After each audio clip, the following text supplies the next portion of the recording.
You don't have to come, Mum. Honestly, it would just be easier if you didn't. That's what my daughter said. Not angry, not even cruel. Just matter of fact, the way she says everything now. The way she tells the dog to move off the couch. Practical, efficient, final. I was standing in my kitchen in Kitchener when she called, still in my housecoat, the morning light coming through the window above the sink. I had been looking forward to her 50th birthday dinner for 3 months. I'd even bought a new blouse. A deep burgundy one, with small pearl buttons down the front. I thought it looked like someone who still had something to say. She told me the restaurant was trendy, that her friends from the firm would be there, Derek's colleagues, people she'd been networking with for years. She said the vibe was more cocktail party than family dinner, that I would feel out of place. She said it gently enough that she probably believed it was kindness. I didn't cry. I sat down at the kitchen table and looked at my hands for a long time. I know these hands. I know every knuckle, every vein, every small scar from 31 years of nursing at Grand River Hospital.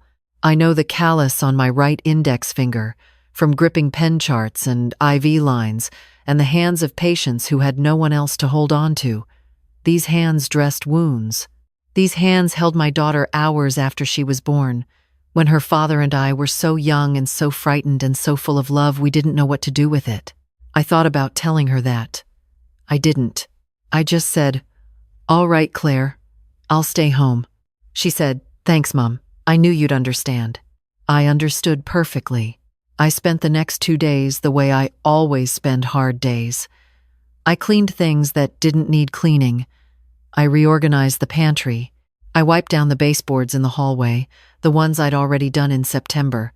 When my hands are moving, my mind goes somewhere quieter. That's something I learned during the hard years after Bernard died.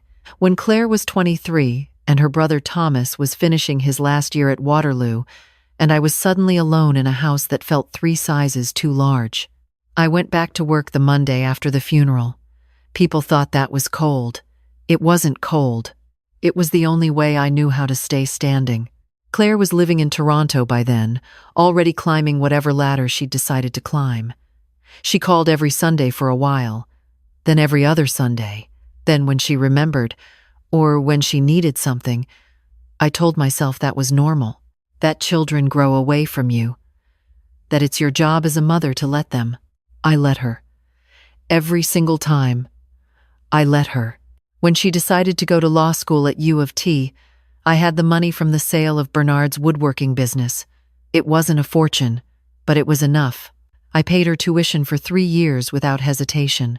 I told her it was what her father would have wanted. She said thank you once, at graduation, quickly, before turning to smile for photos with her classmates. I stood at the edge of the frame and smiled too. When she and Derek got married, and they wanted to buy a place in the Junction, I helped with the down payment. Housing in Toronto was already brutal then. They needed $40,000 to make the numbers work. I had it in my TFSA. I transferred it the same week they asked. I remember Derek shaking my hand after a handshake, like I was a business associate who'd done him a favor. When Lily was born, and then Owen 2 years later, and Claire decided she wanted to cut back to 4 days a week for a few years, I drove to Toronto every second week to help. 4 hours on the 401 each way. I slept on the pull-out couch in their basement because the guest room was being used for Derek's home office. I made lunches and folded laundry and rocked babies at 2 in the morning while my daughter slept in her good mattress upstairs. I never asked for anything back. That's the truth. I never kept a ledger in my head, never thought of it as a transaction. I thought of it as love, as what you do, as what my mother did for me, what I would have done for anyone I loved without calculation or condition. But somewhere along the way, I stopped being someone Claire saw as a person and started being something she relied on, the way you rely on a utility, useful, expected, invisible, until something stops working. The birthday dinner was on a Saturday in October. I know this because I sat at home that evening and looked at the rain against my window and thought about the burgundy blouse still hanging in its plastic from the dry cleaners. I hadn't returned it. I didn't know why. Maybe I just wasn't ready to admit that I'd bought it for nothing. I made myself soup. I watched the news. I went to bed at 9:30. On Sunday, my friend Donna came by with a box of Timbits and a look on her face that told me she already knew something had happened. Donna has been my closest friend since we were both junior nurses at the old KW hospital in the early 90s. She's been through 2 divorces, a cancer scare, and a son who moved to Edmonton and calls twice a year if she's lucky. She doesn't sugarcoat things. I have always loved that about her. She put the box on the table, looked me over and said, "What happened?" I told her. She didn't say anything for a moment, just opened the box, slid it toward me, and said, "Eat one first." I did. And then I told her the whole of it. Not just the birthday dinner, but everything. The things that had been piling up quietly for years. The way Claire introduced me at her firm's holiday party 2 Christmases ago, this is my mom. She's from Kitchener, as though I were an item of regional produce. The way Derek had once, in my own kitchen, said I didn't need to worry about understanding the investment. It was complicated. The way Lily, my granddaughter, had stopped calling me on her own and only ever spoke to me when Claire handed her the phone and said, "Say hi to Grandma." Donna listened to all of it. When I finished, she said, "You've been paying for a seat at a table they keep moving further away from them." I didn't answer that. I just looked at the half-eaten Timbit in my hand. She said, "Maggie, you know what I think." "I do," I said. "Then you know what I'm going to say." She'd been saying it for 2 years. In different words, with different examples, but always the same message. At some point, you have to close the account, not because you don't love them, but because you've forgotten you're also someone who deserves to be loved back. I used to wave her off when she said it, tell her she was being dramatic, tell her family was complicated, that Claire had a demanding career, that people showed love differently. That Sunday, I didn't say any of that. I just nodded slowly, like something had finally finished loosening inside me. That night I got out the folder I keep in the bottom drawer of my filing cabinet. It's an old green folder, the kind with the elastic closure, and I've been putting things in it for years without ever looking at them all at once. I sat at the kitchen table with a cup of tea going cold beside me, and I went through every page. The tuition receipts from U of T, the e-transfer confirmation for the down payment on the Junction house, the checks I'd written when they had the furnace replaced, when Owen needed braces, when Claire took a professional development course in Vancouver and asked if I could cover the flights because they were tight that month. A printout from my online banking showing 12 months of automatic transfers, $800 a month, which I had set up 3 years ago when Claire told me the mortgage payments had become stressful after Derek's company restructured. He still worked there. They were still fine. The transfers had kept going. There were also 2 checks I'd never sent. One for $5,000, written in my own hand to Lily, for when she started university. I'd been meaning to put it in an account for her. I just hadn't gotten around to it. The other was a smaller one, $2,000, that I'd written when Owen had wanted to join a hockey rep league, and I knew the fees were steep. I'd folded it inside a birthday card and then never mailed it because I wasn't sure if Claire would think I was overstepping. I held those 2 checks for a long time. I hadn't been overstepping. I'd been pulling back, shrinking, making myself smaller and quieter and less inconvenient, hoping that if I took up less space, they might finally make room for me. I put everything back in the folder, closed the elastic, sat there in the quiet of my kitchen with the ticking of the old clock Bernard had hung above the stove. 22 years that clock has been there. It still keeps perfect time. I made my decision the same way I made most of the important decisions of my life. Not loudly, not with anyone watching, just a quiet settling, like the last piece of something finally finding where it belongs. Monday morning I called RBC. I'd been with them since I was 19 years old. I asked to speak with someone about modifying my account arrangements. They put me through to an advisor named Priya. She was calm and professional and didn't make me feel foolish for any of it. I told her I wanted to cancel the automatic monthly transfer to my daughter's account. I told her I wanted to remove the secondary card access that had been set up 3 years ago under Claire's name. I told her I wanted a full review of any recurring payments tied to external accounts. There was a short pause. Then Priya said, "Of course, we can do all of that. Would you like to come in? Or can we handle it over the phone with verification?" I said I'd come in. I wanted to sign things in person. I wanted to look at the papers. She booked me for Wednesday afternoon. I went back to the folder that evening and made a list, not out of anger. More the way I used to make lists before a long shift, so I wouldn't forget anything, so I could look down and know exactly where I was in the process. The list was 2 pages. When I finished writing it, I sat back and thought about my mother. She grew up in Cape Breton, the third of 6 children, and she worked until she was 72.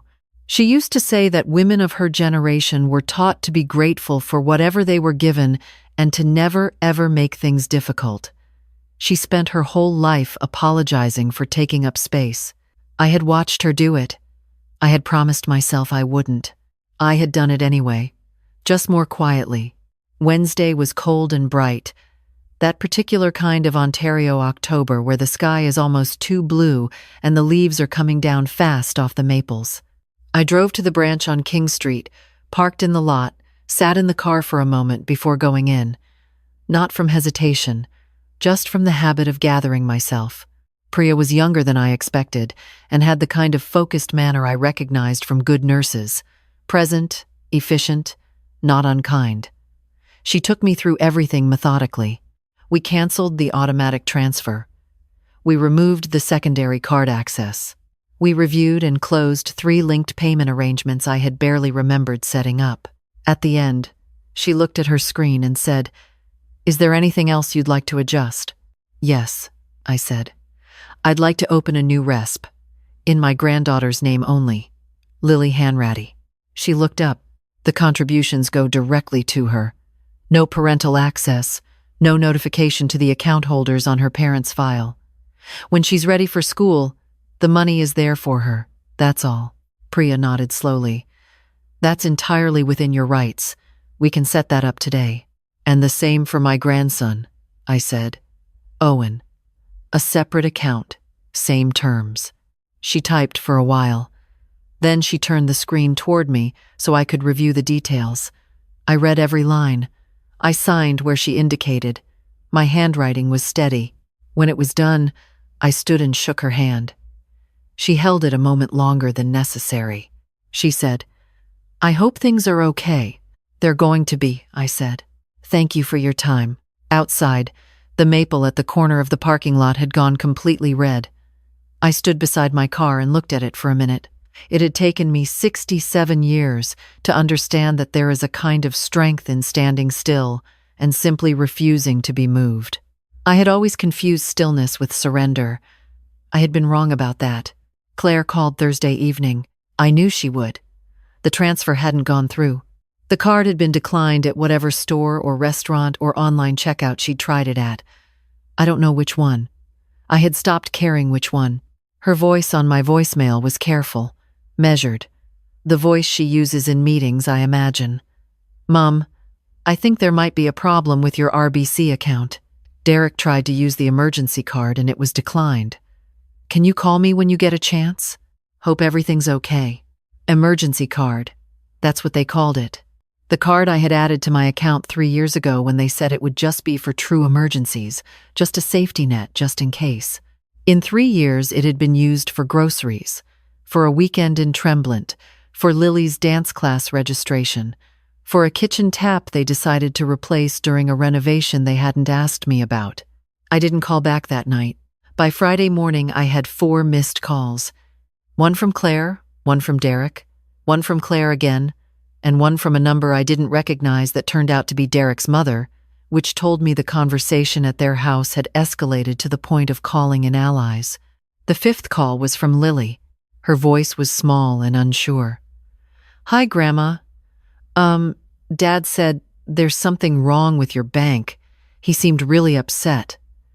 I just wanted to make sure you were okay. Can you call me? Or text is fine too. Okay, bye." I saved that one. Listened to it twice. Saturday morning, Claire arrived unannounced. She drove up from Toronto, which meant she'd left early. which meant she was angrier than she wanted to sound on the phone. I saw her car pull onto the street from my front window. She parked crooked, half up on the curb, which told me everything about her state of mind before she even knocked. I opened the door before she had a chance to. She looked tired in the way people look when they haven't slept because they've been worrying about the wrong things. She was in her weekend clothes, hair pulled back, and for just a moment, standing on my front step in the cold morning light, she looked like the girl she used to be. That moment passed. "Mom," she said, stepping inside. "What did you do?" "Good morning," I said. "Don't," she stopped herself, breathed. "Okay. The transfers have stopped. The card was canceled. Derek found out the monthly deposit didn't come through either. We have bills that—" "I know," I said. "Then why?" I gestured to the kitchen. She followed me in, out of habit more than anything else. I didn't offer her tea. I don't know why. I just didn't. She sat at the table. I stayed standing near the counter, the way I do when I want to be heard. "I made some changes to my accounts," I said. "Without telling us?" "They're my accounts, Claire." She blinked. "Yes, but we depend on that. You know we depend on that. The mortgage, the kids' things, I know," I said again. "I know exactly what I've been covering. I've been looking at the list." She was quiet for a beat. "This is because of the dinner, isn't it?" "It's not only because of the dinner." "Mom." I looked at her. My daughter. 50 years old, accomplished, capable, and looking at me across my own kitchen table like I had done something to her. I said, "Do you know how much money I've given you since your father died?" Her jaw tightened. I'm not asking to shame you. I'm asking because I don't think you know. I don't think you've ever sat down and added it up. Because if you had, I think things might have looked different to you." She didn't answer. "The tuition alone was $61,000, I said. "That's what law school cost when you went. I didn't take out a loan. I didn't ask you to pay it back. I used money your father and I had saved over 30 years of working. And when you graduated, you shook hands with your professors and took photos with your friends and called me the next day to ask if I could look after the plants while you and Derek went to Costa Rica for 2 weeks to celebrate." Claire's face had gone very still. I went on. "The down payment on your house was $40,000. The furnace was $8,000. Your course in Vancouver, the flights and the hotel, that was $2,200. The braces for Owen were split with Derek's parents. I know that. Mine was half. The monthly transfers for the last 3 years, at $800 a month, is just under $29,000. She swallowed. "I'm not adding this up to collect it," I said. "I'm adding it up because you told me last week that I would be out of place at your birthday dinner, that I would ruin the vibe. And I need you to understand that the person you didn't want sitting at your table has spent the better part of 20 years making sure you had a table to sit at all." The kitchen was very quiet. Outside, the wind moved through the oak in the backyard. Bernard had planted that tree the year we moved in. It was taller now than either of us had imagined it would ever get. "I didn't say it to hurt you," she said, finally. Her voice was smaller. "I know you didn't mean it that way," I said. "That's almost the harder part. You didn't think it would hurt me because you stopped thinking of me as someone who could be hurt." She pressed her fingers against the bridge of her nose. "Mum, I'm sorry, okay? I am. I know that was wrong." I nodded. "I believe you. So can we just—" I held up one hand. "But I'm not going to undo what I did at the bank. I've been thinking about this for a long time, Claire. Not just since the phone call last week. For a long time. And I've decided that I'm done organizing my finances around your household. You are a lawyer. Derek is a senior project manager. You are both over 40. You own your home. Your children are healthy. You are fine. You don't need me to be your safety net. You never needed it. You got used to it." She looked up. "And what about the kids? Lily and Owen don't have anything to do with this.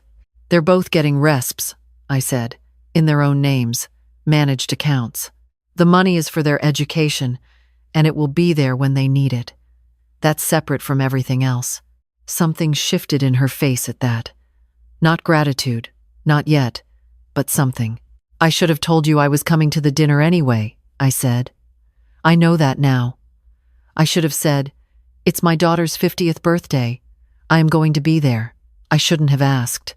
But I did ask, and you told me to stay home, and I stayed home. And I sat in this kitchen and ate soup by myself on the night my only daughter turned 50. Her eyes filled. She looked away. I'm not saying that to make you feel terrible, I said. I'm saying it because I think somewhere you stopped being able to picture that. Me here, alone, soup on the stove. You stopped picturing me as having an experience at all. That's not true, she said. But the way she said it told me she wasn't entirely sure. We sat with that for a while. Then she said, is this permanent? The accounts, yes. The rest I don't know. That depends on a lot of things. On what? On whether things change. On whether this conversation is the beginning of something different or just an argument we have and then go back to what we were. She wiped her eyes with the back of her hand, quickly, like she was embarrassed by it. I missed you, she said. At the dinner. I know that's not what you want to hear right now. I know I don't have the right to say it. But I did miss you. I looked at my daughter, really looked at her, and I believed her. Not because it absolved her of anything, but because I knew her well enough to know it was true. You know where I am, I said. She left an hour later. No resolution, no promises, no clean ending. Just the sound of her car pulling away from the curb and the house settling back into its own quiet. I called Donna that afternoon. She said, "And?" I said, "And it's done. All of it." Did she cry? A little. Good, Donna said. Let her feel it. How are you? Tired, I said, but the right kind of tired. Like after a long shift when you've done everything that needed doing. She was quiet for a moment. Then she said, Bernard would be proud of you. I didn't say anything back to that. Just stood at the kitchen window and looked at the oak tree for a while. The next week, I called a solicitor. Her name was Patricia Renault, and she had an office in downtown Kitchener above a dry cleaner, and she had been recommended to me by a woman at my book club who said she was sharp and didn't talk down to people. Patricia was in her mid-50s, direct and unhurried, and when I sat down across from her desk and told her what I wanted, she didn't look surprised. I want to review my will, I said. I want to understand exactly what it says and who it protects and what my options are. We went through it over 2 meetings. The will I had, drawn up 15 years ago, was outdated in a dozen small ways and 2 significant ones. Claire was still listed as sole executor. Everything went to her by default. I made changes. I removed Claire as executor and replaced her with a trust officer through the bank, someone independent, someone who didn't stand to inherit anything. I restructured the estate so that my grandchildren would receive the bulk of what I had, held in trust until they were 25, with provisions for education, health, and, at the trustees' discretion, housing down payment if they needed it. The house itself, I specified, should be sold and the proceeds added to the trust rather than passed directly, so there would be no arguments about what to do with it. Patricia looked up when I finished telling her all of this. She said, "And your daughter?" "I'm leaving her my mother's china," I said, "and a letter. I've already written it." She nodded slowly. "And you've thought this through?" "For 20 years," I said. She made her notes, drafted the new documents, walked me through every clause. When I signed, my hand was as steady as it had been at the bank. "You're one of the clearest clients I've had in a long time," she said when I stood to go. "I know what I want," I said. It just took me a while to believe I was allowed to want it. It was Lily who came first. She drove up on a Sunday, 3 weeks after all of it, in a car that made a sound it shouldn't and parked perfectly straight in the driveway, which made me smile before I even saw her face. She was 22, in her last year of kinesiology at McMaster, and she had her grandfather's eyes. Not his coloring, but that particular way of looking at something like it matters. Like you want to understand it properly before you say a word about it. She knocked, and I opened the door, and she held up a bag from the Vietnamese place on Weber Street that I love and said, "I brought spring rolls." I stepped aside. "Come in." We ate at the kitchen table. She didn't immediately say what she'd come to say. She asked about my garden, about my book club, about whether I'd been walking. She refilled my water glass without being asked. She told me about a placement she was doing at a rehab clinic in Hamilton and how much she liked working with the older patients there. Then she said, "Grandma, I know things are different right now, with Mum and everything." "I know you know," I said. "I just want you to know it doesn't change anything for me." She looked at me directly. "I mean that." I looked back at her. I believed her. "I got the letter from the bank," she said. "About the account you set up." "Yes." She was quiet for a moment. "Then, you didn't have to do that." "I know I didn't have to. I wanted to." "Can I ask you something?" "Of course." She turned her glass slowly in her hands, the way her father used to do when he was thinking. Some things are carried without any of us choosing them. "Did you always do this because you were afraid they'd stop loving you if you stopped?" I didn't answer right away. I looked at my granddaughter, this young woman who drove up from Hamilton with spring rolls, and a question that cut all the way to the center of it.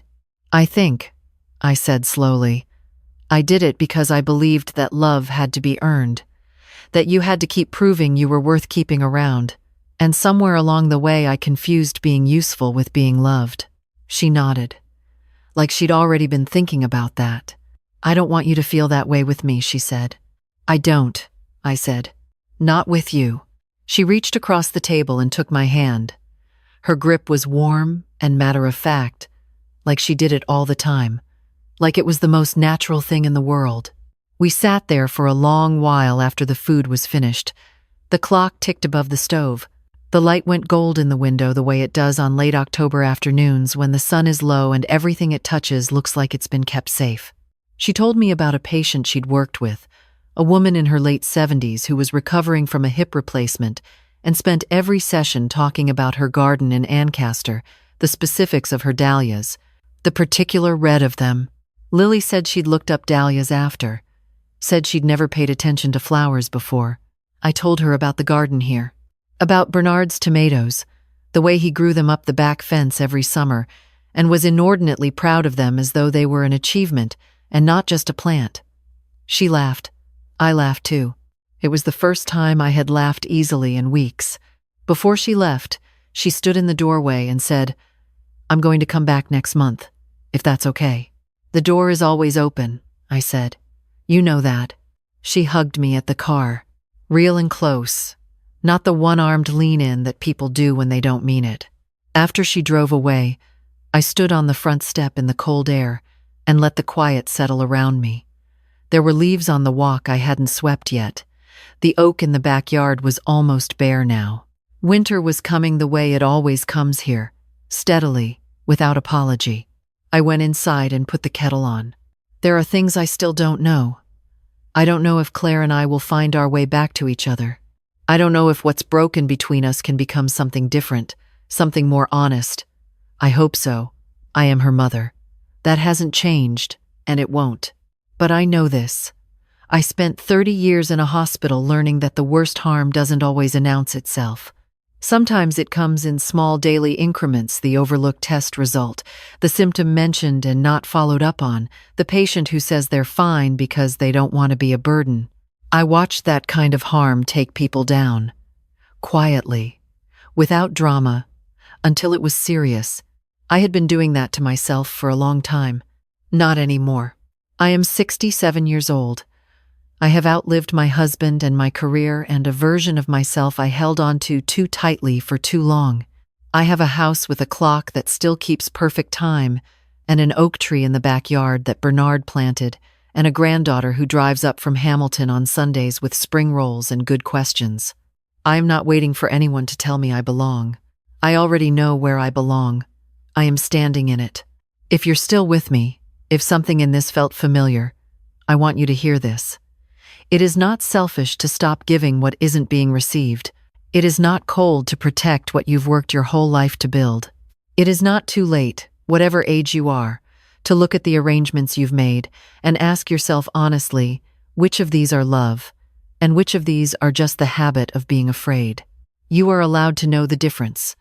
You are allowed to act on it. Come back for more. And if this touched something, leave a comment. I'd love to hear your story too.